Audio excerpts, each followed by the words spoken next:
Unang mapapansin mo ay ang halumigmig, makapal, basa, buhay. Humihinga ng mainit na hangin ng ilog agusan sa umaga at ang mga bakawan ay tahimik na pinapawisan. Sa may lagalusan ng ilog, humahampas ang Mindanao Sea ng mga alon na pinapagalaw ng hangin. Isang di mapakaling latag ng tubig na hindi kailanman napapahinga. At saka, ginto. Hindi metaphorical na ginto, hindi maalamat na ginto, kundi ang mismong kinslap nito sa mga ngipin, sa mga palamuti, sa mga kalakal na nakabalot sa dahon ng palma at tela. Sa ganitong lugar, ang yaman ay hindi nakatago sa mga imbakan. Ito ay gumagalaw, kumikinang, umiikot sa kamay ng tao. Sa malayong abot-tanaw, unti-unting sumusulpot ang mga banyagang sasakyang dagat. May itim na hugis na lumalaki habang tinatahi ang liwanag ng dagat. Ang kanilang mga katawan ay humahampas sa alon na sanay. Kasi ganun nga, naaalala ng dagat kahit makalimot ang tao. Dito, sa bunganga ng Ilag Agusan, halos mararamdaman mo ang mga multo ng isang imperyong pandagat. Isang imperyong nanahimik sa loob ng isang milenyo. Hindi dahil ito'y maliit, kundi dahil may malupit na gawin ng kasaysayan.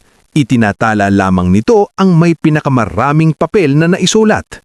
At habang nakatayo ka rito, pinagmamasdan ng pagdating ng mga layag, hindi mo maiiwasang isipin ng panandaliang pagwagsi ng tao.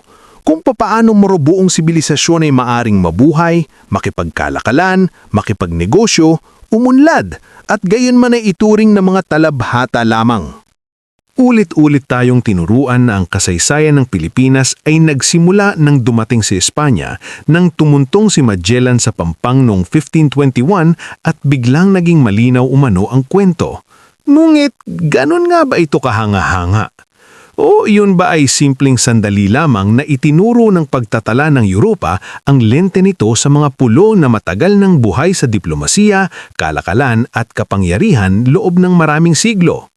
Dahil narito ang problema sa kwentong nagsimula noong 1521. Pinapawi nito sa ulap ang lahat ng nauna. Gayong 5 siglo bago tuklasan ng kanluran ng mga pulong ito, ang Butuan ay nagpapadala ng misyong diplomatiko sa imperial na hukuman ng dinastiyang Song sa China, sa Anak ng Langit. Kaya ang tunay na tanong ay hindi ano ang sinimulan ng Spain. Ang tunay na tanong ay ano ang nakalilimutan natin? Sige, quick fourth wall break. Yung part na to medyo ridiculous. Kasi rebuilding Butuan sounds romantic hanggang ikaw na mismo ang gumawa. Walang surviving written books straight from Butuan. Walang local chronicles na nakaayos lang sa shelves. Walang sariling archive na pwede mo lang kopyahin at tapusin. So, ano ang gagawin mo? You become a one-person team. You spend years digging through fragmented archaeological reports, academic papers, museum records at ancient foreign documents, lalo na yung galing sa China. Sinusubukan mong buuin ng isang complete story with flesh and bones mula sa mga kalat-kalat na piraso. At ito ay, totoo nga, sobrang tagal gawin. Pero ito ang reward. Kapag nagsimulang magtugma ang mga piraso, marirealize mo na ang Butuan ay hindi prehistoriko. Isa itong kasaysayan. Tunay na kasaysayan. Ang problema lang, naisulat ito ng lahat maliban sa sarili nito. Tapos, dumating ang 1976. Isang tuklas na napakahalaga. Sobrang halaga na dapat binago nito kung paano natin pinag-uusapan ang sinaunang sibilisasyon sa Pilipinas, ang mga bangkang Butuan o mas kilala bilang balangay. Imagine the scene, mga sinaunang sasakyang dagat, mga inang barko, nakabaon sa patong-patong na latag ng ilog, hinuhubog ng mabagal pero marahas na galaw ng tubig, at bigla, kahoy, mga tabla, mga tadyag, ebidensya. Hindi mito, hindi alamat, hindi baka. Kahoy na pwede mong hawakan. Ang mga labi ng balangay na natukoy sa Butuan ay kabilang sa mga pinakamatandang nahukay na labi ng sasakyang dagat sa Southeast Asia. Ayon sa modernong estimates, ang mga bangkang Butuan ay nagmula humigit kung hindi ika-9 hanggang ika-10 siglo CE. Dito tumatama ang science na parang maso. Ang radiocarbon dating ay hindi pakiramdam o hula. Isang method ito. Ito ang malamig at eksaktong math ng panahon na nagsasabing ang mga bangka ay mas matanda kaysa sa kayang tanggapin ng narrative na dumating ang sibilisasyon kasama ang Spain. At kung ang mga bangka ang balangkas, ang ginto naman ang tibok ng puso. Dahil ang Butuan ay hindi lang kwento ng mga bangka, kwento rin ito ng ginto.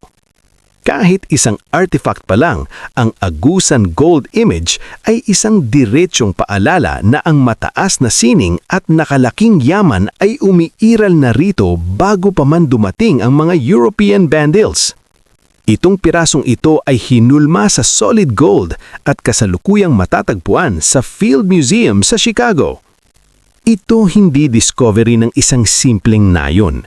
Ito ang discovery ng isang mundong nakabibila, katulad ng nangyari nung natuklasan ng mga archaeologists ang Ur, o kaya nung muling lumitaw mula sa anino ng kasaysayan ang mga Hittites. Ngayon, pumapasok tayo sa tinatawag na panahon ng mga bayani, hindi dahil ito ay fantasy, kundi dahil yun lang ang salitang sapat na ilarawan ang bigat at tapang ng mga paglalakbay na ito.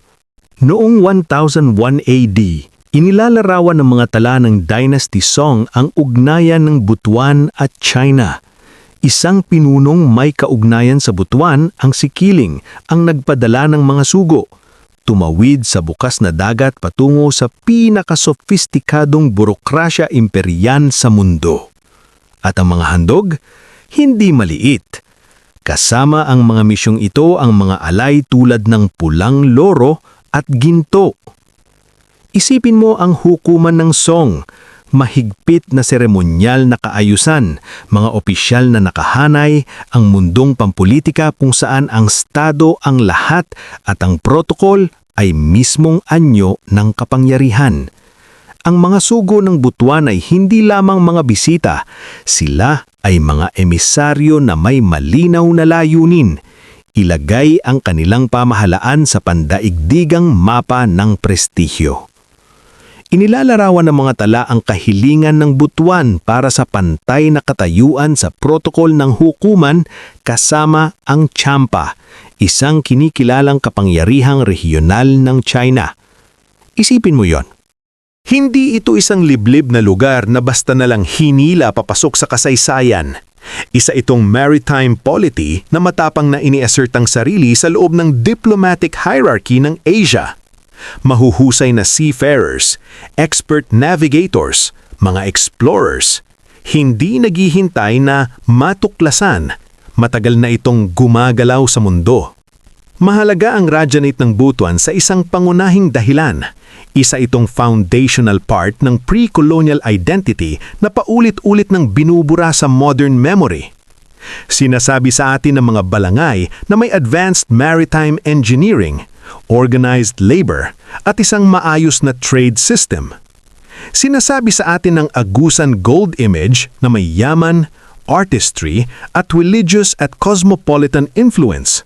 At sinasabi sa atin ng mga missions sa Song Court na may diplomacy at global presence, maraming siglo bago pa dumating ang Spain.